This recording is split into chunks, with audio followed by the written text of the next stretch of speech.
Before the Second World War, one of the great landmarks in Belgium was the 600-year-old Gothic cathedral in the city of Antwerp.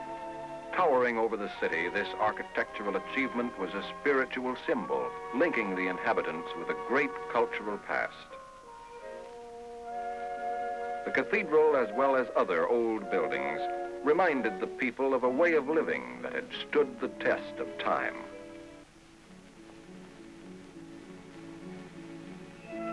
Another aspect of Antwerp before the war was a forward-looking, energetic spirit. Antwerp built the first skyscraper in Europe, 25 stories high. Selecting the best from the past and the present, the people preferred a mild attitude toward life. They looked with contempt on the fascist ways that had developed in Nazi Germany, a short distance away. Antwerp, since the Middle Ages, had been a trading center. Its port was the greatest on the continent of Europe. The harbor, with its vast machinery capable of handling tremendous volumes of import and export trade, brought Antwerp into close contact with the world outside the city. But one contact became inevitably a clash. A war between great powers threatened the peaceful life of Antwerp. For a few months of 1939, Belgium tried to preserve its neutrality. Then Hitler, choosing Antwerp as one of his first targets, sent his planes swooping over the city, bringing to it death and destruction. Napoleon once said, "Antwerp is a gun pointed at the heart of England."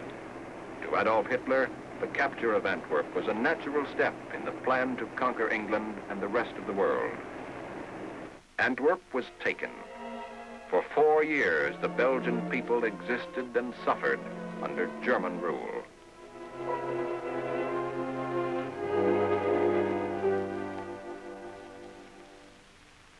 Finally, the Allies invaded the continent, bringing the hope of liberation to the conquered peoples of Europe. As the invasion proceeded, supplying the forces became an increasingly severe problem. The beaches became a crowded bottleneck of supply.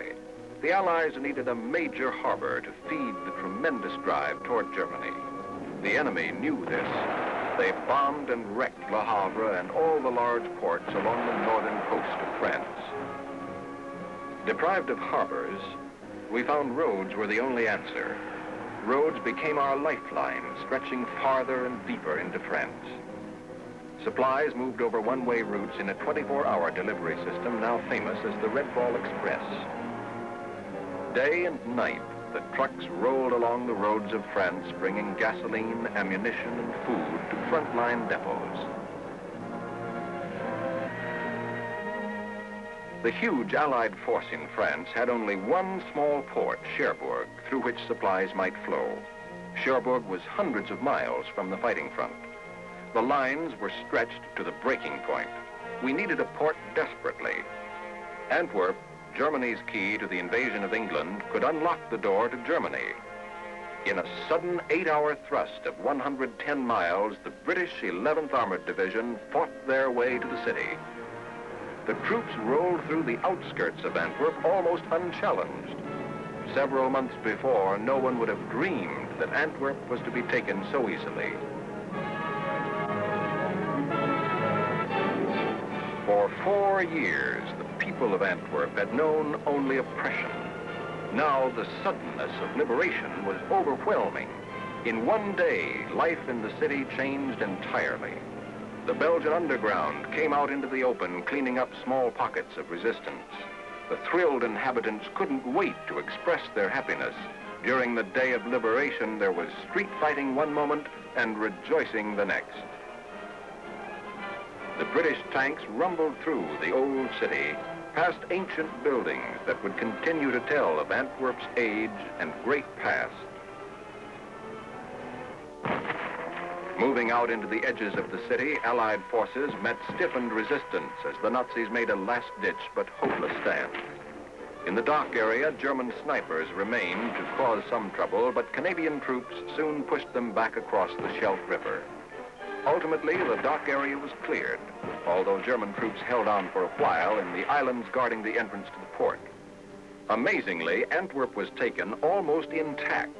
The whole port system of canals and docks fell undestroyed into Allied hands. The Germans had their explosives in place ready to demolish the harbor, but they waited too long. The underground seized the locks and over 600 cranes. These facilities were captured in such excellent condition that they could be used without delay. One obstacle remained. The entrance to the port had been heavily mined. Minesweepers that had done service along the British coast combed the lower Scheldt River, one of the most heavily mined areas of World War II. On November 28th, the first Allied ship, the Fort Cataraqui, came down the Scheldt River. It docked amid little fanfare, but its arrival signified a great change in the European supply picture. The cranes swung into action. Antwerp became the funnel for 50% of the Allied equipment arriving in Europe. Supplies poured in for the armies on the continent of Europe, for the Canadian First Army, the British Second, the U.S. Ninth, the U.S. First, the U.S. 15th, the U.S. Third, shells, gas, tires, food, tanks, and bells. Bells for the towns of Belgium. As the bells went back into the churches, the doubt and fear that had grown in the hearts of Belgian civilians began to subside. The bells told a joyous message. The enemy had gone. There were friends about now. There was nothing to fear.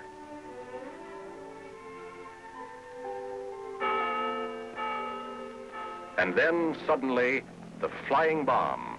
1,000 pounds of dynamite capable of vast destruction. The bombs were aimed at the port of Antwerp, the port so vital to the Allied invasion of Germany. It was the Germans' trump card, and it was being played in earnest. The number of bombs that rained down on Antwerp steadily increased.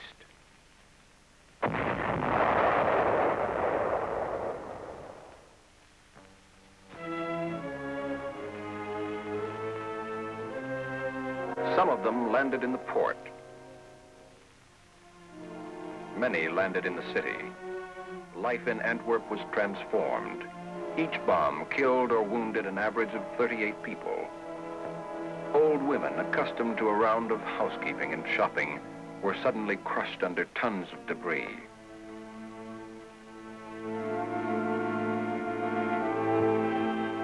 The lives of children playing in the streets were violently interrupted.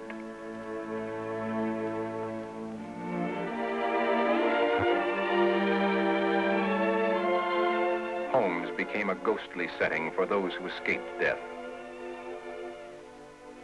Antwerp, its port and its people, would have been wiped off the earth were it not for the defense system known as Antwerp X. The story of Antwerp X began before the bombs came. Allied intelligence knew that the Germans had been building launching sites east and southeast of Antwerp. Counter preparations had been made. Under General Claire Armstrong, a combined organization of American, British, and Polish gunners were assigned to the defense of the city. It was their job to defend the city against the V-1. Against the V-2, which traveled too fast to be seen, there was no defense. We knew that the German attack could come from many directions. Our strategy was one of shifting defenses.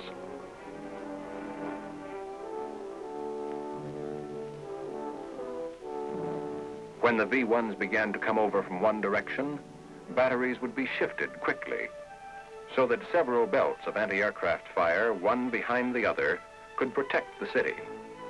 To make this strategy a success, new lines of attack had to be expected, and anti-aircraft units had to move quickly from one position to another.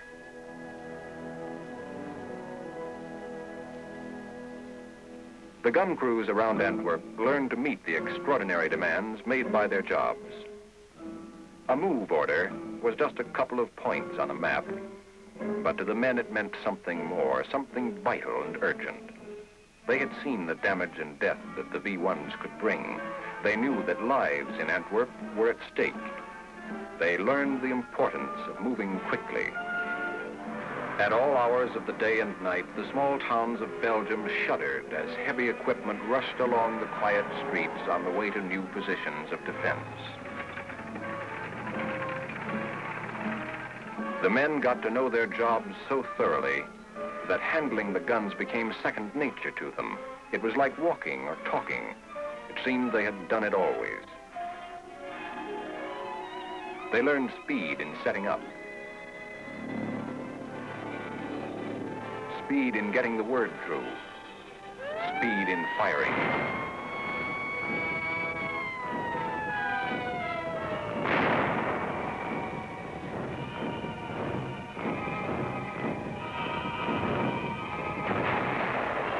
They learned accuracy. When the bombs first came, our gunners shot down only 1 out of every 2 bombs. Before the shooting was over, they were bringing down better than 9 out of 10. It wasn't the gunners alone. At each step in the process of bringing down a bomb, there were men whose place in Antwerp X was vital. Observers moved far forward into front-line positions to spot the V-1s soon after the takeoff from Germany. From these forward outposts, they flashed the earliest warning of an approaching bomb. Back at the battery, the signal comes in, and the gunners go to work. In a matter of seconds, each man is at his post, doing the job upon which all Antwerp was depending. A job of cooperation. A team of American and British troops blending its efforts. Through rapid estimations, the course of the bomb was plotted.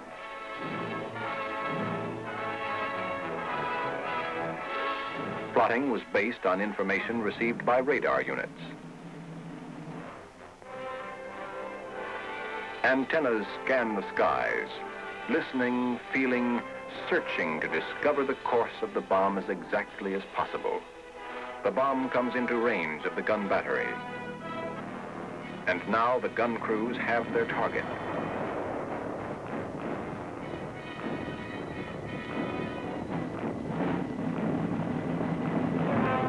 When one belt of guns failed to bring down a V-1, there was at least one other battery backing up the first.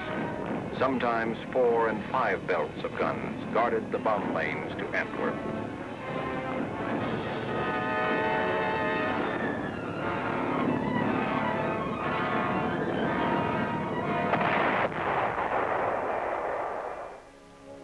For 160 days, the men of Antwerp X were on duty every day.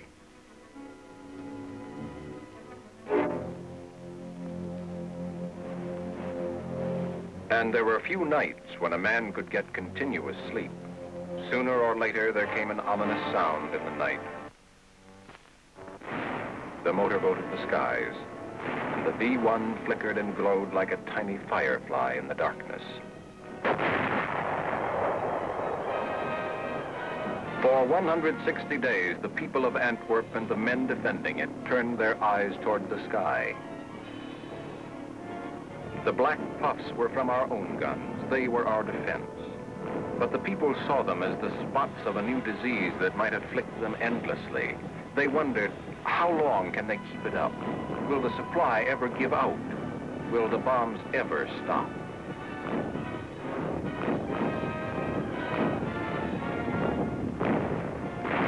On some days, there was a fine sky, perfect weather for a holiday.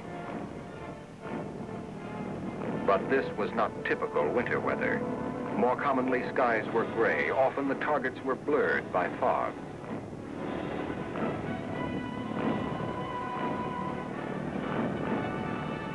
Early and late, in all kinds of weather, people gathered to watch, especially the children. To them, it was a great show. No matter that the V-bombs were deadly, this was a performance, rain or shine. It was fascinating to be a spectator.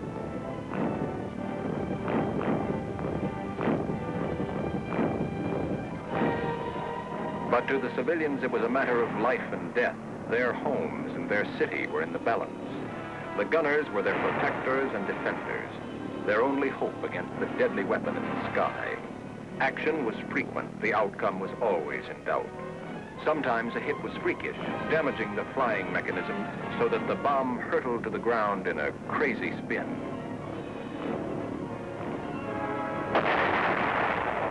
To the gunners, life went on, a round of work and little sleep. The season changed. Winter was a new plague, adding discomfort to danger. There was cold and mud. Through the winter, Germany continued to hammer Antwerp with V-1 and V-2 bombs. Thousands of buildings were totally destroyed and many thousand more were severely damaged. People in the city were dazed. Those who had lived all their lives in Antwerp were suddenly lost in their city. The children looked on, not understanding. The wreckage was beyond their comprehension. But the V-1 left its mark on them physically and mentally. Then, in the early part of December, there were 5 days of quiet. There was no putter of V-1 bombs. There were no V-2s. The sky was silent. But though there were no targets, the air was charged with danger. This calm was false and sinister. Each man felt it. The enemy had stopped for a reason of their own. That was something to worry about. Then the silence broke.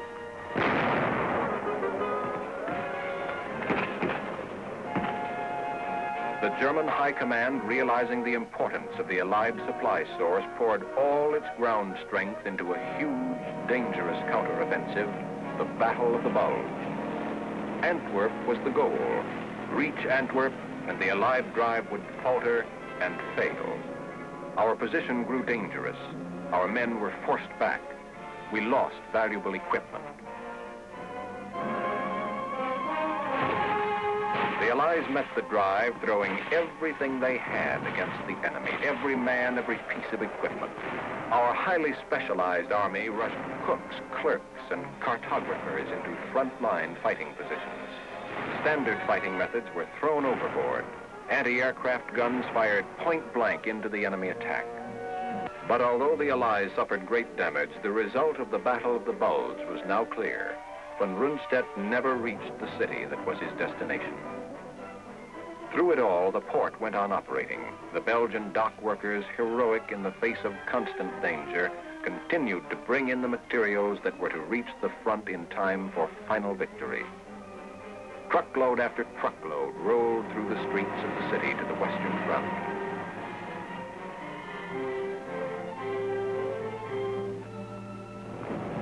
In February of 1945, the buzz bomb attacks reached a peak of intensity. The bomb was coming in now from a new direction, from the north at much shorter range. By continually shifting our defenses and through a heavy defense in depth, we met the final onslaught. Antwerp X was a success. Firstly, the strategy had been right. Secondly, the execution of that strategy. The record of the gunners had been brilliant. During one period of 6 days, 91 bombs came over, of which 89 were shot down.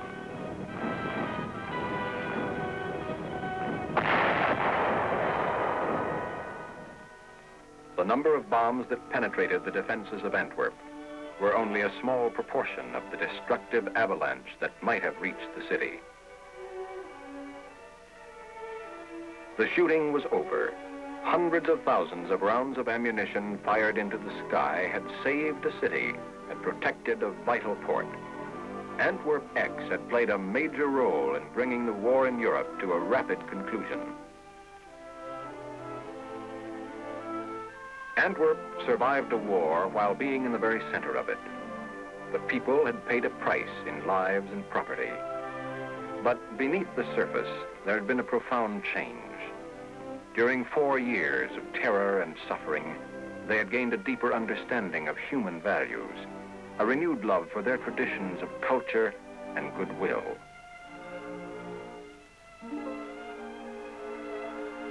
The citizens of Antwerp look about them now, at the old buildings, the old landmarks, still standing, reminders of the destruction that might have come to them, reminders of the evil that might have afflicted them not for 4 years, but for 40 or 400. their city lives on, a monument for the whole world to see, an affirmation of the good that is in mankind, that can survive.